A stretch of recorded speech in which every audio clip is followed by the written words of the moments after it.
మనము వైశాఖ పురాణం 28వ అధ్యాయం నిన్న చెప్పుకున్నామమ్మా.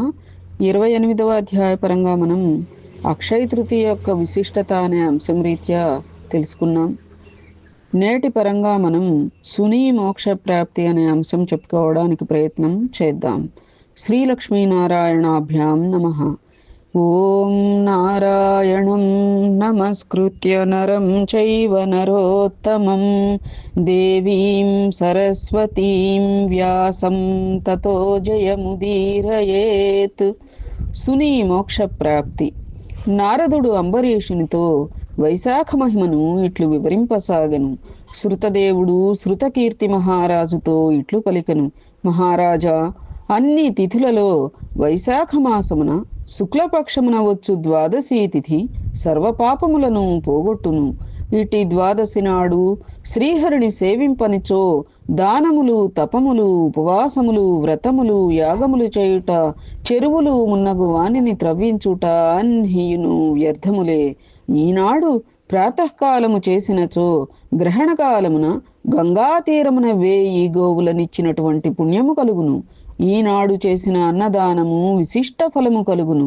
ఈనాడు యముని పితృదేవతలను, గురువులను, దేవతలను, విష్ణువును అర్చించి జల కలశమును, దధ్యన్నమును ఇచ్చిన వచ్చు ఫలము మాటలకందనిది అనగా చెప్పలేనంత పుణ్యమును కలిగించును అని భావం.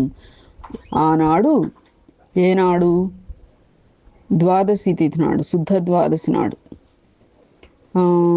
సాలగ్రామమును శ్రీహరిని పాలతో అభిషేకించుట, పంచామృతముతో అభిషేకించుట, పానకమునిచ్చుట, దోసపండ్ల రసమును, చెరుకుగడను, మామిడి పండును, ద్రాక్షాఫలములను దానము చేయుట ప్రశస్తం, సర్వోత్తమ ఫలదాయకము. ఇట్టి ద్వాదశి మహిమను వెల్లడించు కథను వినుము. పూర్వము కాశ్మీర దేశమున దేవవ్రతుడను బ్రాహ్మణుడు కలడు. వానికి మాలిని అను అందమైన కుమార్తె కలదు. అతడామెను సత్యశీలుడను వానికిచ్చి వివాహం చేసెను. సత్యశీలుడు తన భార్యయగు మాలినిని తన దేశమునకు కొనిపోయెను. అతడు మంచివాడే అయినను ఆమె అనిన పడదు, ఆమెకును అతడన్న పడడు. ఈ విధముగా వారి దాంపత్యం పరస్పర అనుకూలత లేకుండెను. మాలిని భర్తను వశీకరణ చేసుకుని ఉపాయములను చెప్పుడని భర్తృ పరిత్యక్తలకు స్త్రీలను అడిగెను.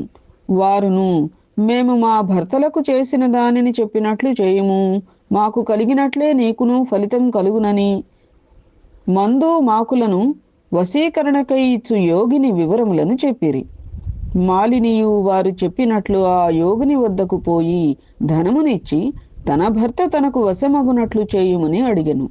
యోగినికి ధనమును, తన చేతి ఉంగరమును ఇచ్చెను. యోగినియు ఆమెకొక మంత్రమును ఉపదేశించెను. అన్ని ప్రాణులను స్వాధీనమయ్యడి చూర్ణమునిచ్చుచున్నాను, దీనిని నీ భర్త చే తినిపింపుము. ఈ యంత్రమును నీవు ధరింపుము, అందువలన నీ భర్త చెప్పినట్లు వినును అని చూర్ణమును, యంత్రమును ఇచ్చెను. మాలినియు సంతోషముతో ఇంటికి వచ్చెను. యోగిని చెప్పిన మంత్రమును అనుష్ఠించెను. చూర్ణమును భర్త చే తినిపించెను. యంత్రమును తాను కట్టుకొనెను. ఆమె భర్తకు ఆ చూర్ణమును తినుటచే వ్యాధి కలిగెను. మరికొన్ని దినములకు ఏమియను అనలేనివాడు, చేయలేనివాడు అయ్యెను. సాయిరాం. దురాచారురాలగు ఆమె భర్త మరణించినచో తాను అలంకారములను విడువవలసి వచ్చునని బాధపడెను. మరలా యోగిని వద్దకు వెళ్ళెను. ఆమె ఇచ్చిన దానిని భర్త చే తినిపించెను. ఆరోగ్యం బాగుపడెను. కానీ ఆమె స్వేచ్ఛగా చరించుచు విటులతో కాలక్షేపం చేయుటచే ఆమెకు వ్యాధులు కలిగి పలు బాధలు పడి తుదకు మరణించెను.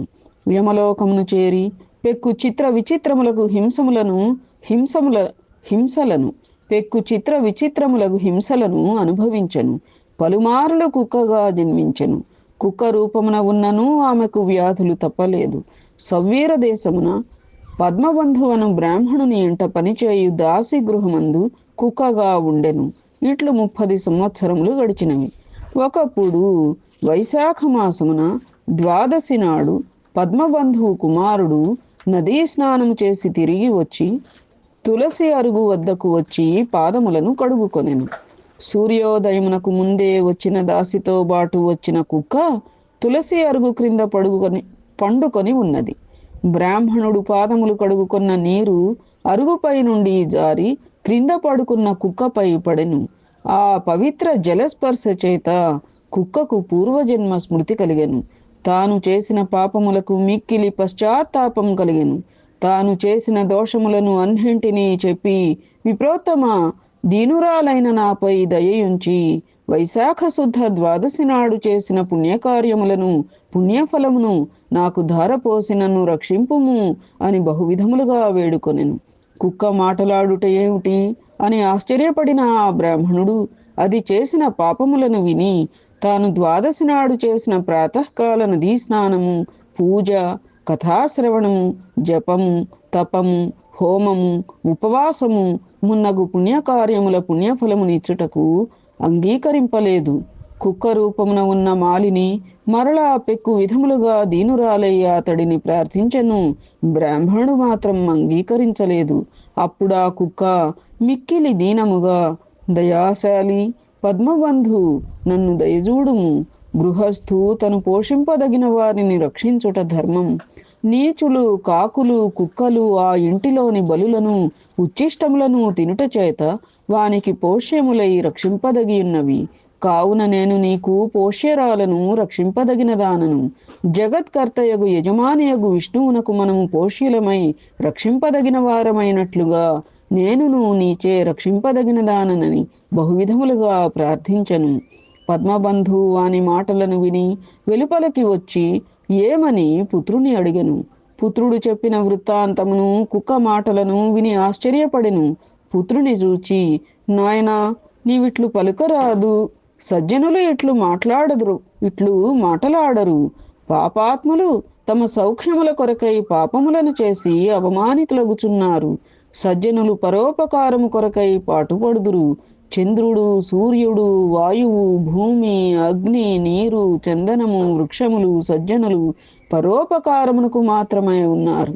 వారు చేయు పనులన్నీను పరోపకారములే. వారి కొరకై ఏమీ ఉండదు. గమనించితివా? రాక్షస సంహారమునకై దధీచి దేవతలకు దయతో తన వెన్నెముకను దానము చేసెను.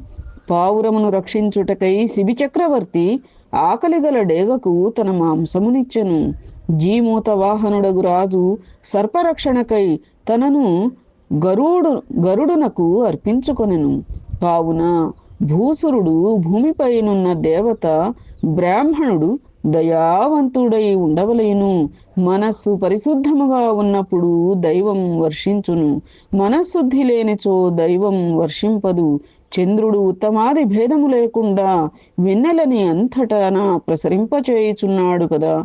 కావున నేను దీనురాలునై అడుగుచున్న ఈ కుక్కను నా పుణ్యకార్యముల ఫలములనిచ్చి ఉద్ధరింతును అని పలికెను. ఇట్లు పలికి ద్వాదశి నాడు తాను చేసిన పుణ్యకార్యాల ఫలమునకు కుక్కకు ధారపోసి, నీవు పాపములు లేని దానవై శ్రీహరిలోకమునకు పొమ్ము అని పలికెను.